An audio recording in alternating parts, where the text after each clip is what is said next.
Assalamualaikum warahmatullahi wabarakatuh. Perkenalkan, nama saya Rena Aprila, NIM 19053059. Di sini saya akan menjelaskan tentang materi bisnis plan. Di sini saya akan menjelaskan tentang pengertian bisnis plan, manfaat bisnis plan, langkah-langkah membuat bisnis plan, kemudian ada elemen dari bisnis plan. Pengertian bisnis plan. Bisnis adalah suatu organisasi yang menjual barang atau jasa kepada konsumen atau bisnis lainnya untuk mendapatkan laba. Sedangkan untuk plan atau perencanaan bisnis merupakan pedoman untuk mempertajam rencana-rencana yang diharapkan. Karena di dalam perencanaan bisnis ini dapat diketahui posisi perusahaan saat ini, arah dan tujuan perusahaan, dan cara mencapai sasaran yang ingin dicapai. Manfaat bisnis plan. 1. Membantu dalam mencari modal dan pinjaman kepada lembaga keuangan pemberi kredit. Bisnis plan bisa menggambarkan kesiapan calon entrepreneur yang terjun langsung dalam dunia bisnis. Seberapa dalam calon entrepreneur mengetahui bisnis yang sedang dirancang. Hal itu terlihat dari seberapa kompleks dan rinci bisnis plan yang disusun.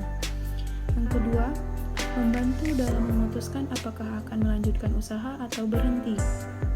Layaknya rambu-rambu lalu lintas, bisnis plan juga bisa digunakan untuk memutuskan apakah bisnis yang sedang dijalani on the track atau sesuai dengan yang direncanakan.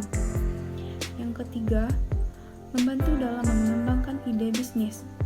Bisnis plan merupakan salah satu sarana sistematis dalam mempertajam ide bisnis. Dengan bantuan bisnis plan, ide-ide bisnis akan lebih terencana dan sistematis. 4. Membantu dalam mengidentifikasi faktor-faktor penghambat kesuksesan bisnis. Investasi pada sebuah bisnis seperti melakukan taruhan. Taruhan akan investasi yang ditanamkan. Apakah uang yang ditanamkan akan memberikan keuntungan maksimal atau menguap begitu saja? Melalui bisnis plan, akan diketahui secara jelas bagaimana proses bisnis yang dirancang, bagaimana pola pemasaran yang akan dilakukan, bagaimana proses operasionalnya, serta bagaimana kelimpahan tanggung jawab dalam organisasi bisnis. Yang kelima, menyediakan tujuan yang jelas untuk lingkungan internal perusahaan maupun eksternal perusahaan. Gerak langkah perusahaan harus didefinisikan dengan jelas. Apa saja tujuan jangka pendek dan jangka panjang perusahaan? Bagaimana langkah-langkah yang digunakan untuk mencapai tujuan-tujuan tersebut? Langkah-langkah membuat bisnis plan. 1. Pembukaan. Pembukaan pada plan atau rencana bisnis. Jelaskan siapa yang menulis, kapan, dan untuk tujuan apa. Yang kedua, rangkuman. Berikan kisi-kisi dari rencana atau plan bisnis Anda. Tuliskan bagian ini terakhir setelah semua bagian dibuat. Yang ketiga, ada strategic overview. Tuliskan apa yang menjadi tujuan utama dan kegiatan utama dari rencana bisnis. Apa tujuan jangka panjang, strategi kunci, dan tujuan akhir. Yang keempat, status saat ini.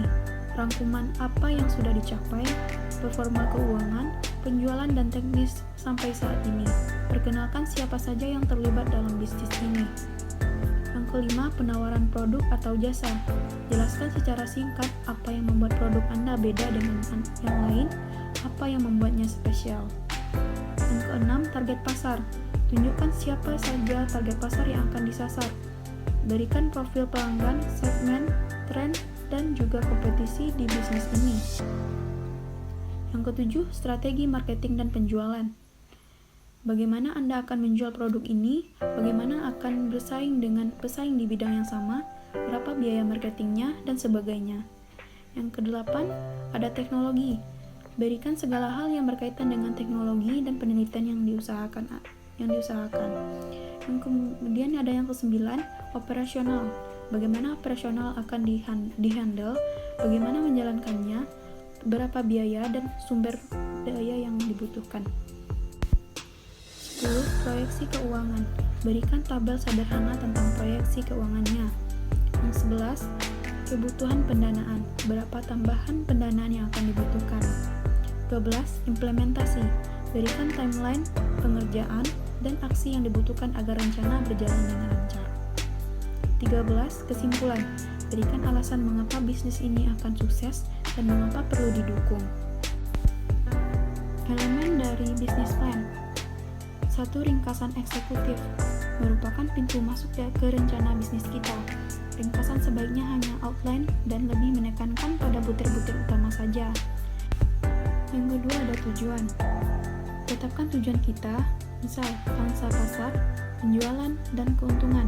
Yakinkan bahwa tujuan tersebut konkret dan terukur. Tujuan harus menunjukkan tingkat penjualan atau keuntungan, persentase gross margin, laju pertumbuhan, atau pangsa pasar yang ingin diraih. Hindari penggunaan tujuan yang tidak jelas, misal menjadi yang terbaik atau pertumbuhan yang cepat. Kita sebaiknya menetapkan paling sedikit 3 tujuan. Yang ketiga ada pernyataan misi. Pernyataan misi mengekspresikan tujuan tertinggi dari perusahaan kita, misalnya menyediakan layanan ke industri tertentu, menyebarkan teknologi baru, atau meningkatkan pendidikan. 4. Perusahaan. Buat ringkasan perusahaan dengan menjelaskan secara jelas apa yang dijual, melalui saluran distribusi apa, dan dijual ke siapa. Yang kelima ada kepemilikan perusahaan. Jelaskan bentuk kepemilikan perusahaan kita. Apakah partnership, sole proprietorship, atau corporation, public atau perorangan. Yang keenam ada sejarah perusahaan. Sebutkan kapan perusahaan didirikan, oleh siapa, dan dengan tujuan apa. Bagaimana perusahaan berkembang setelah itu, di mana kita merelokasikan kantor, mengembangkan lini produk atau perusahaan signifikan lainnya. Ingatlah untuk memasukkan informasi mengenai penjualan, barang dan pasar yang dilayani, serta bagaimana hal-hal tadi berubah atau berkembang sepanjang waktu. Yang ketujuh ada lokasi dan fasilitas perusahaan. Jelaskan dengan ringkas kantor dan lokasi perusahaan, sifat dan fungsinya, luas, status penyewaannya, dan informasi mengenai fasilitas lainnya. Yang kedelapan, ada produk atau jasa. Paragraf ini merupakan ringkasan barang dan jasa yang ditawarkan. Ringkasan kita harus poin-poinnya saja dan menjelaskan barang dan jasa kita. Jelaskan bagaimana barang atau jasanya saling melengkapi satu sama lain atau dijual bersamaan jika ada. Yang 9 ada deskripsi barang dan jasa. Buat list barang dan jasa secara individual dan jelaskan bagaimana barang atau jasa tersebut bermanfaat untuk pelanggan. Yang ke-10 ada karakteristik dan perbandingan kompetitif barang atau jasa. Jelaskan karakteristik bersaing utama dari barang atau jasa kita. Mengapa orang-orang membeli barang atau jasa kita dibandingkan yang lain? Apakah kita menawarkan yang lebih baik untuk karakteristik, harga, kualitas, atau pelayanannya? Jelaskan sifat penjualan yang khas yang memberikan daya saing. 11 ada layanan konsumen atau tindak lanjut layanan. Jelaskan bagaimana kita menawarkan pelayanan terhadap barang atau jasa yang kita jual. Baiklah, sekian materi yang dapat saya jelaskan. Terima kasih atas perhatiannya. Wassalamualaikum warahmatullahi wabarakatuh.